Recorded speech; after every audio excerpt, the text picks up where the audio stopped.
Walang kalaban-laban si Bianca nang pagtulungan siyang bugbugin ng 5 kababaihan. Gigil na gigil ang mga ito na pinagsabunutan si Bianca. Para lang siyang basahan na iwinawas-iwas. Ang isa naman ay pinagtatadyakan si Bianca sa tiyan. Ang isa naman ay pilit na hinuhubad ang suot na damit ni Bianca. Walang nagawa si Bianca kung hindi ang umiyak na lamang at nanalangin na sana ay may umawat man lang. Ramdam na ramdam ni Bianca ang sakit at hapdi ng mga kalmot.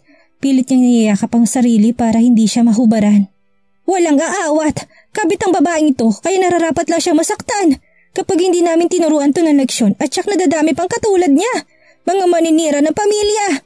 Sigaw ng isa sa mga babaeng umatake kay Bianca. Pikit na ang isang mata ni Bianca dahil sa suntok ngunit ayaw pa rin siya nitong lubayan. Ang masakit lang, naninig niya maraming tao sa paligid ngunit wala man lang nagmamagandang loob para umawat. Imbis na umawat ay binividyohan pa siya. Ang pagbugbog sa kanya. Ano, kakabit ka pa ha? Hindi ka na makakalandi dahil hindi ka namin titigilan hanggat hindi namin nasisira ang mukha mo. Isa kang puta! Mamatay ka na! Ngumisip ang babaeng na tawang demonyo at dahil sa sobrang sakit na nararamdaman ni Bianca ay nawala na siya ng lakas. Matagumpay siyang nahubaran ng mga babae ng kanyang suot na pang-itaas dahilan para makita ng maraming tao ang kanyang dibdib. Nakahiga na si Bianca sa daan ngunit tinambangan pa siya ng sipa ng isang babae. Ilang sandali lang ay natigil ang mga ito dahil sa biglang may isang lalaking bumaba mula sa kotse at umawat. Tigilan niyo siya! Mabagsik na pagkakasigaw ng lalaki. Hindi niyo siya kilala kaya wala kayong karapatang husgahan at saktan siya. Humanda kayong 5 dahil mabubulok kayo sa kulungan. Hindi niyo kilalang babaeng sinaktan niyo kaya asahan niyong gagawin ko miserable ang buhay niyo. Bianca's POV. Sobrang sakit ng buong katawan ko at halos hindi na ako makatayo. Sobra-sobrang pagbugbog na ginawa sa akin ng 5 babae na hindi ko naman kilala. Ipinahiya nila ako sa daan at hinubaran pa. Tuwang-tuwa sila na makitang wala man lang kahit isang tumulong sa akin. Binividyohan pa nila ako habang bugbog sarado nakahiga sa sahig. Wala akong ibang nagawa kung hindi ang umiyak na lang at manalangin na sana'y magpadala ang Diyos ng isang anghel na magliligtas sa akin mula sa mga kamay ng babaeng ito. Ilang sandali lang ay nagulat ako dahil sa isang mabagsik na boses na aking narinig. Tigilan niyo siya! Sigaw niya, pamilyar ang boses na yun sa akin kaya pinilit kong lingunin ang taong yun. Hindi niyo siya kilala kaya wala kayong karapatang husgahan at saktan siya. Humanda kayong 5 dahil mabubulok kayo sa kulungan. Hindi niyo kilalang babaeng sinaktan niyo kaya asahan niyong gagawin kong miserable ang buhay niyo. Pagtatanggol niya sa akin, lumapit siya sa akin at hinubad ang suot niyang coat at yun ang pinantakip niya sa hubad kong katawan. Napangiti ako dahil kilala kong lalaking dumating. Siya ang aking kaibigan na CEO. Warren. Para siyang galit na lobo sa paningin ko. His eyes become darker. They will pay for doing this to you. His face become hard and not easy to please. Hinaplos niya mukha ko na puno ng kamot at pasa. Shit, he said mercilessly. Habulin yung mga babaeng yun. They will pay for doing this to my Bianca. I can feel the hatred on his statement. Thank you, Warren. Salamat at dumating ka, I said in a tears fall. Mabuti na lang iba si Warren sa kanila. Nabalitaan kong tungkol sa inyo ni Connor pero hindi kita huhusgahan, Bianca. Papakinggan kong paliwanag mo. Binaon niyang mukha niya sa akin at niyakap ako ng mahigpit upang kumuha ng lakas para makapagpigil ng galit. Sorry, tanging nasabi ko't nakikita ng mga mata ko. Narinig kong malalim niyang paghinga. Tila nagpipigil ng galit. Binuhat niya ako't sinakay sa kotse niya. Nagising ako na tila hindi ko maigalaw ang sarili ko. Hinang-hina ako't pilit na inaalala mga nangyari sa akin kanina. I try to sit up but my legs are aching. 5 tao lang bumubog sa akin pero pakiramdam ko ay nasa 100 sila. 100 times kasi ang sakit ng katawan ko. Nabugbog ako dahil sa pagiging kabit ko. Mabuti na lang at dumating si Warren para iligtas ako. Ang sabi niya nabalitaan na raw niyan tungkol sa amin ni Connor at handa raw siyang makinig ng side ko. Sa tuwing naalala ko mukha ni Warren kanina, ibang-iba siya sa Warren na nakilala ko. From sweet to beast.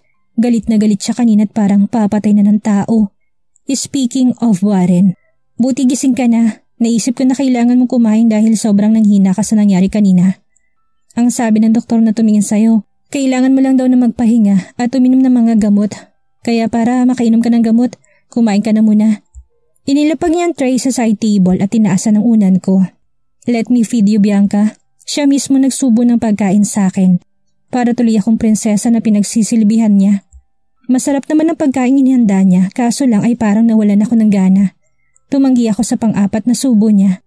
Okay na ako, ayoko na. Tsk, kumulit ang noon niya. Kukunti pa lang yung nakakain mo, paano ka iinom ng gamot niyan? Kumain ka pa. Dahil nahihiya ako sa pag-e-effort niya kaya muli kong binukang aking bibig para kumain.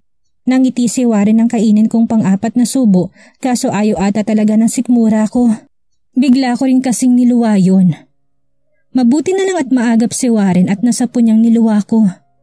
Sorry, masakit kasi yung tiyan ko. Napuruhan ata kanina. Dito na siya muling nasimangot. Bianca, sorry kung nalita ko ng dating. Kung naaga-aga lang sana ako, hindi sana ganyang kalakihan ang mangyayari sa'yo. Yung mga babaeng gumawa sa'yo noon, makukulong na sila. Kagaya ng ginawa nila sa'yo, malamang bubog sarado na rin sila ngayon. Walang kapatawaran ang ginawa nila sa'yo kaya hindi sila makakalabas ng kulungan na yon. Ha? Pinakulong mo sila? Kawawa naman sila kung ganun. Pakawalan mo na lang sila dahil kaya lang naman nila ginawa yun. Ay dahil hindi nila alam ang totoong istorya. Stop. They deserve to be in jail. Kung ikaw kaya mo silang patawarin, pues ako hindi. Nasaktan ako dahil nasaktan ka at naiinis ako sa sarili ko dahil hinayaan kitang masaktan, Bianca. Magtapat ka nga sa akin. Ano ba talagang totoong relasyon mo kay Connor? Totoo bang kabit ka niya? Hindi ako makatingin sa mga mata ni Warren. Sinagot ko na lang ang tanong niya sa pamamagitan ng pagtango.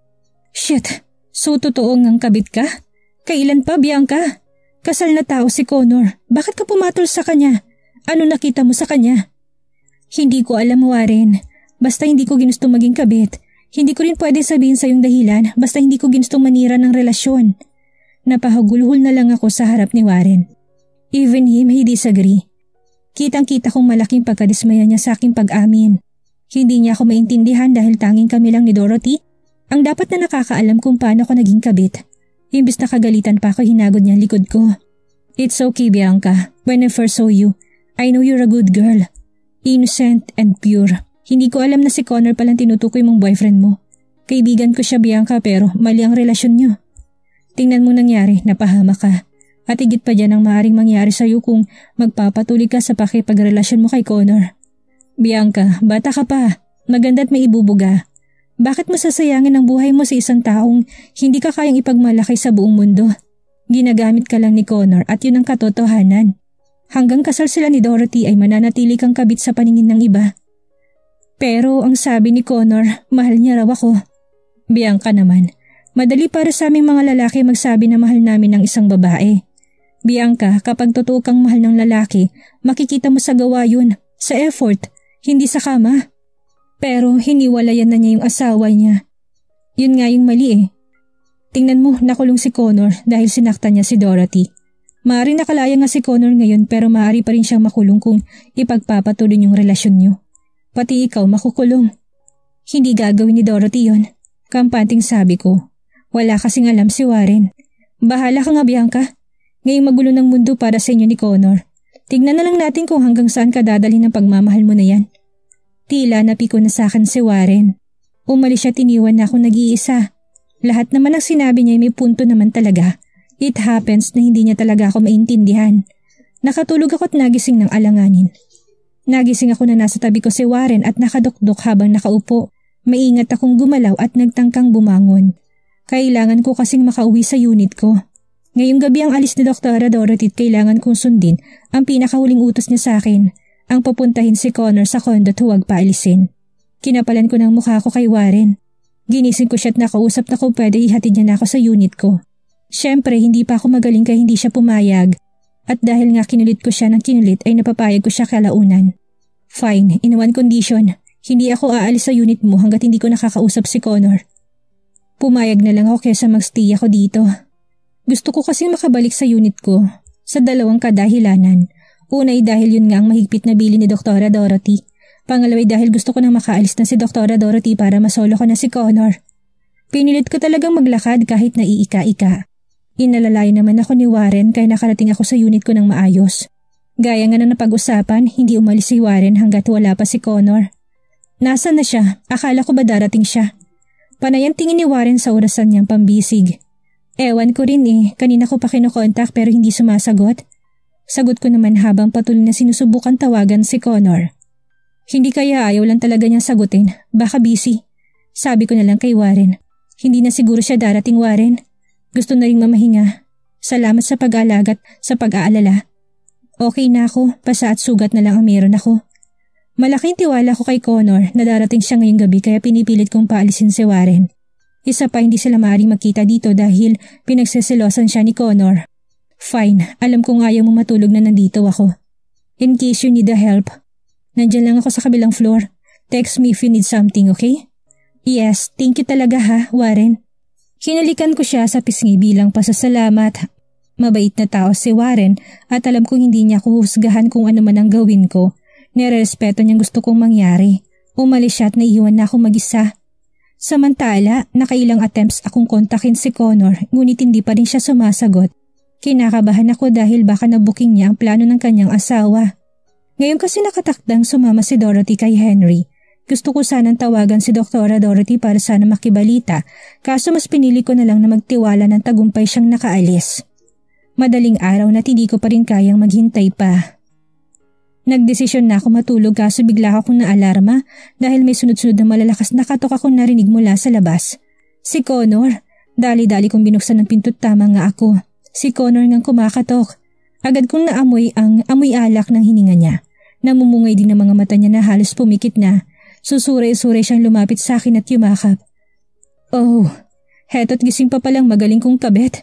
Bakit ka ba tawag ng tawag? Atat na atat ka na ba sa sandata ko? Nakita mo'y problema kami ng asawa ko at tawag ka pa ng tawag. Hayun, nilayasan niya na ako. Si mama na siya kay Henry na yun. Iniwan na niya ako. Kaya masaya ka na ba ngayon ha?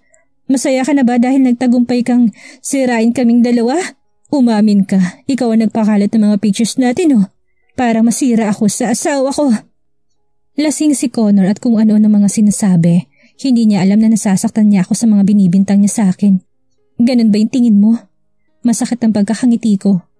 Sa tingin mo ba talaga ako nagpakalit ng mga pictures na yun? Yun palang iniisip mo na sinadya kong sirain ang relasyon niyo. Ang unfair mo naman, Connor. Bakit hindi mo ko tingnan ngayon? Tingnan mo mga katawan ko na puro pasa at sugat, Connor. Nang dahil ito sa mga kumalat na pictures natin. Nagalit sa akin ng mga tao kaya kanina nabugbog ako. 5 tao lang naman, Connor. 5 taong bumubog sa akin pero kinaya ko. Nang dahil sa pagkalat ng pictures na yun, ako yung napasama. Kaya sabihin mo, paano sinadya ko yun? Buhat ng mangyari matinding pag-aaway ni Dorothy at ni Connor ay hindi na muling nakita ni Connor ang asawa.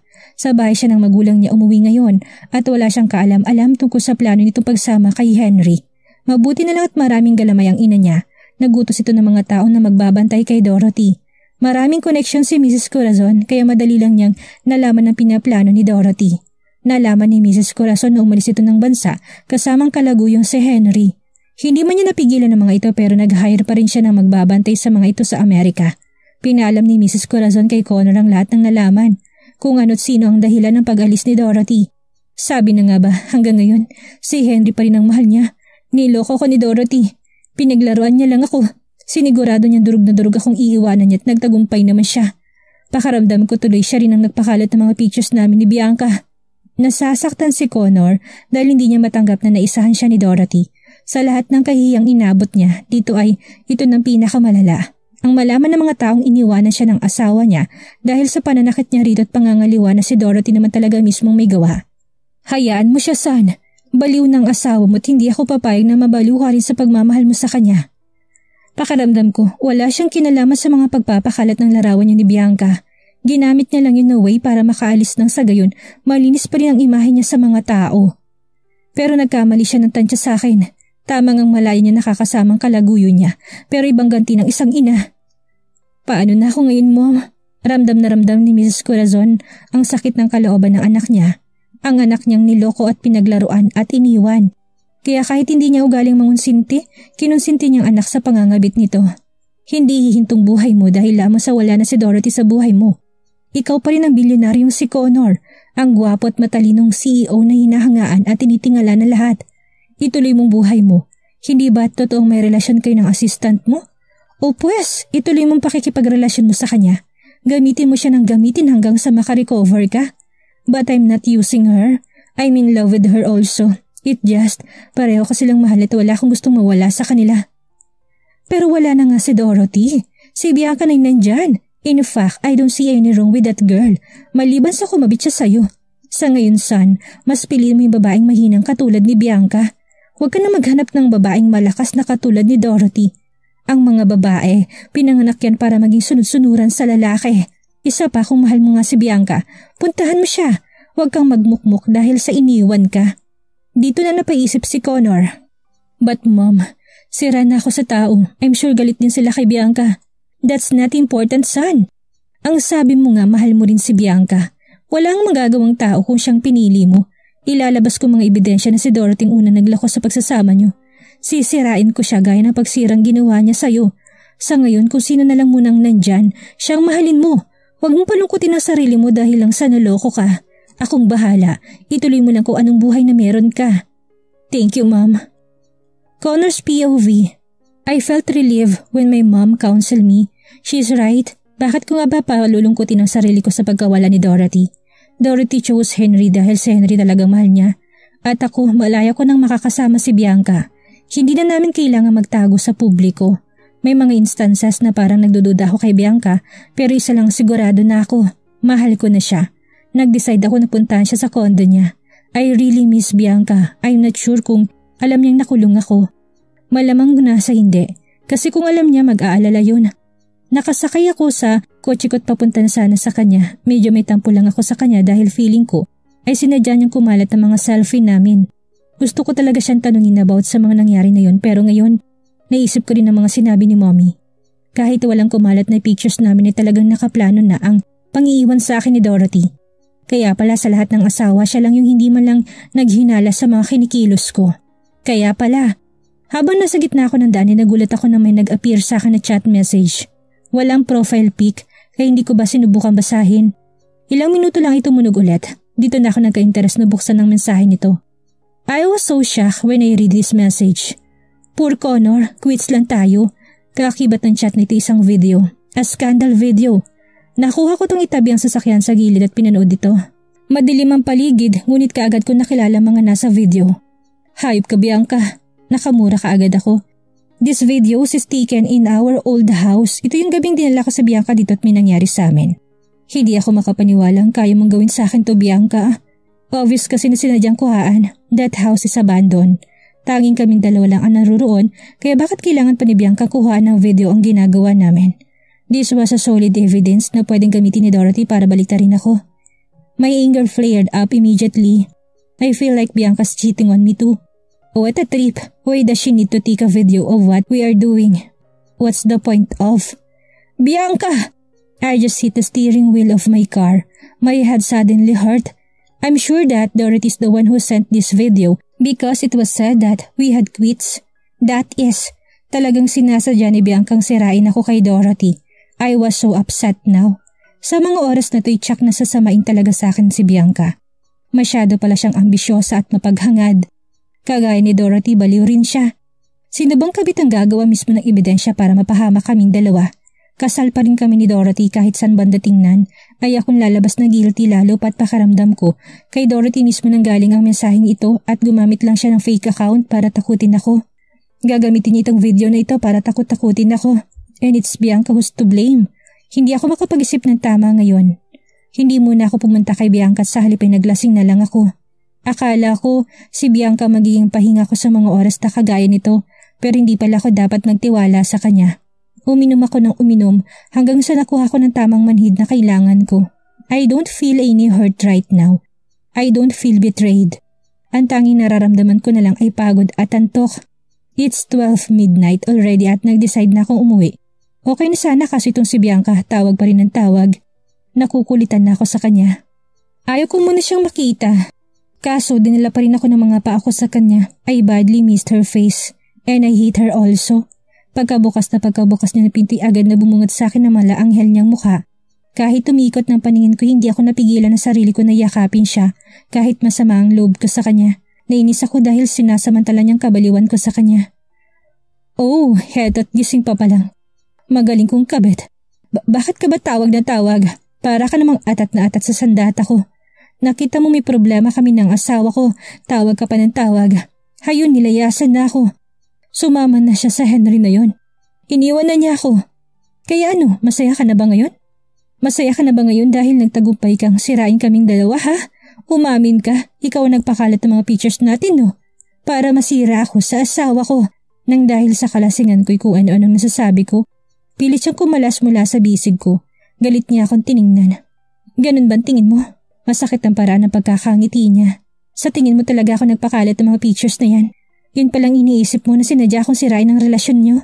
Ang unfair mo naman, Connor. Bakit hindi mo ko tignan ngayon? Tingnan mo mga katawan ko na puro pasa at sugat. Nang dahil ito sa mga kumalat na pictures natin, Connor. Nagalit sa akin ng mga tao kaya kanina nabugbog ako. 5 tao lang naman, Connor. 5 taong bumubog sa akin pero kinaya ko. Nang dahil sa pagkalat ng pictures na yun, ako yung napasama. Kaya sabihin mo, paano sinadya ko yun? Here I seemed to have come to my senses. I checked her body and I was immediately blown away. She was bruises, scratches, and wounds on various parts of his body. According to what I heard, 5 people beat her. My earlier anger was immediately replaced by pity.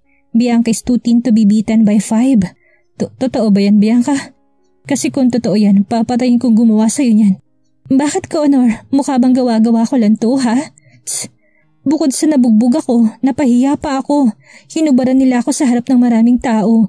Pinagtawanan at kung ano ng pangungutyang sinabi. Tapos pag-iisipan mo pa ako? Hindi magsingkin sa akin ang mga sinabi ni Bianca. Siguradong mananagot ang lahat ng gumawa sa kanya nito. Ang problema ko lang, kung hindi man siya yung nagpakalat, bakit ba kasi kailangan pa niyang kuhaan ng litrato o video ang ginagawa namin? Siya rin na may kasalanan tuloy kung bakit nangyari sa kanyang magulo. Etong video na to, maaari mo bang ipaliwanag kung bakit kumalat to? Pinanood ko sa kanyang skandal namin at kitang-kita ko sa kanyang labis na pagkabigla. Paanong? Kay Doktora Dorothy ko lang sinada yung aksidente niya nasabi. Nainis ako dahil sa bibig na mismo niya nanggaling na kay Dorothy lang daw niya sinadang naturang video. I shook her by the shoulder. Aren't you thinking? Why did you send it to her? Hindi mo ba alam na pwede tayong makulong dahil sa ginawa mo? As for Bianca, what's going on in your mind? Sa ginawa mo ako ito mapapahamak. Pasigaw na sabi ko, umiyak siya at dumadaing. Sorry, hindi ko naman sinasadya. No, sinadya mo Bianca. You're taking pictures and videos without informing me. Umamin ka nga. Ano ba plano mo? Gusto mo ba talaga ako? Gusto mo lang ako sirain? Nasasaktan ako. Bitawan mo ako. Kung ayaw mong maniwala, bahala ka. Putang ina, paano ka paniniwalaan? Bitawan mo siya. Isang malakas sa suntok ang tinanggap ko, dahilan para matumba ako sa sahig. Anong klase kang lalaki? Nakita mo nang sugatan yung kausap mo, sinasaktan mo pang lalo. Shame on you, Connor. Masyadong malakas ang suntok na yon kaya matagal ako bago nakahuma. Nagulat ako dahil si Warren palang sumuntok sa akin. Huwag ka makialam dito, Warren. Umalis ka na bago ko pa makalimutan magkaibigan tayo. Pagbabanta ako. Dahan-dahan akong bumangon, ngunit isang suntok mo din tinanggap ko sa galit na si Warren. Mahiya ka sa sarili mo, Connor. Wala kang kwenta. Bukod sa nagmahal ka ng dalawa, inabuso mo pa yung kahinaan nila. Hindi na tayo magkaibigan ngayon, Connor. Hinila niya si Bianca palabas at pilit na sinasama. Let's go, Bianca. Walang kwentang lalaki si Connor. But Bianca refused. Hindi ako sasama sa'yo. Kailangan ko ipaliwanag ang side ko kay Connor. Ikaw ang umuwi. Parang napahiya sa harap ko si Warren. Obvious na may gusto siya kay Bianca kaya siya nakikisaw-saw sa gulo namin. Hindi ako papayag na masirang buhay mo dahil sa pagiging tanga mo, Bianca. Iwanan mo na ang lalaking yan. At kanino siya sa tingin mo dapat sumama? Sa'yo? Nagpapatawa ka ba? Hindi siya sasama sa'yo. Kampating sabi ko. Dahil sa kalasingan ko hindi ko muling naalagan ang pangatlong suntok ni Warren. Narinig ko inawat siya ni Bianca pero nagtagumpay pa rin siyang isamang babaeng mahal ko. Bianca! Sigaw ko habang nakahiga sa sahig. Bumalik ka rito! Warren! Sa akin siya! Ibalik mo siya sa akin! I cried with so much frustration. Iniwan na ako ni Dorothy kaya hindi ako papayag na mawala rin sa akin si Bianca. Magawa pa kaya ipaliwanag ni Bianca ang side niya kay Connor? Malinis pa kaya ni Bianca ang pangalan niya? At si Connor, anong mangyayari sa kanya ngayong may hawak na ebidensya si Dorothy para sirain siya at si Bianca? Yan ang ating aalamin sa susunod nating kabanata.